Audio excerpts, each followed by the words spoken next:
ഒരിക്കൽ അണപ്പല്ലുരഞ്ഞ് ജിഷ്ണുവിൻ്റെ നാവിൽ ഒരു മുറിവുണ്ടായി. അതാണ് എല്ലാത്തിനും കാരണം. പ്രശസ്ത നടനും ജിഷ്ണുവിൻ്റെ പിതാവുമായ ശ്രീ രാഘവൻ്റെ വാക്കുകളാണിവ. ഒരിക്കൽ അണപ്പല്ലുരഞ്ഞ് ജിഷ്ണു മോൻ്റെ നാവിൽ ഒരു മുറിവുണ്ടായി. തിരക്ക് പിടിച്ച ജീവിതത്തിനിടയിൽ അത് അവൻ അത്ര കാര്യമാക്കിയില്ല. വേദന കടുത്തപ്പോഴാണ് ഡോക്ടറെ കാണിച്ചത്.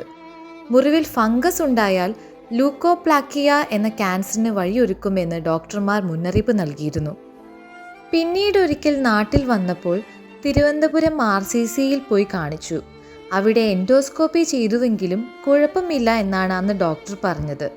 എന്നാൽ കുറച്ച് ദിവസം കഴിഞ്ഞപ്പോൾ വീണ്ടും തൊണ്ടയിൽ വേദന വന്നു. MRI സ്കാനിങ് ചെയ്തപ്പോൾ ക്യാൻസർ ആണ് എന്ന് അത്യാവശ്യമായി സർജറി വേണമെന്നായിരുന്നു ഡോക്ടർമാർ പറഞ്ഞത്.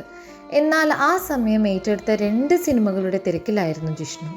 സർജറി കഴിഞ്ഞാൽ കുറച്ചു കാലത്തേക്ക് സംസാരിക്കാൻ പറ്റില്ല എന്നറിയാവുന്നത് കൊണ്ട് ഡോക്ടർമാരോട് സാവകാശം ചോദിച്ചു.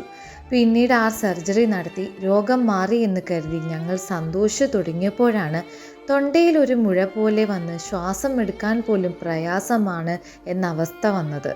വീണ്ടും ഡോക്ടറുടെ അടുത്തേക്ക്. അത് ക്യാൻസർ ആണ് എന്ന് സ്ഥിരീകരിച്ചു. പിന്നീട് അങ്ങോട്ട് നരക ജീവിതമായിരുന്നു ഞങ്ങളുടേത്.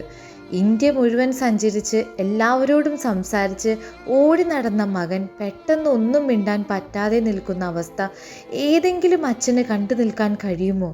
അവൻ്റെ കൂടെ നിന്ന് അവസാനം കാലം വരെയും എൻ്റെ കുഞ്ഞിന് മകനെ നഷ്ടപ്പെട്ട് ഒരുപാട് വേദനിക്കുന്ന ഒരു അച്ഛൻ്റെ വാക്കുകളാണിവ.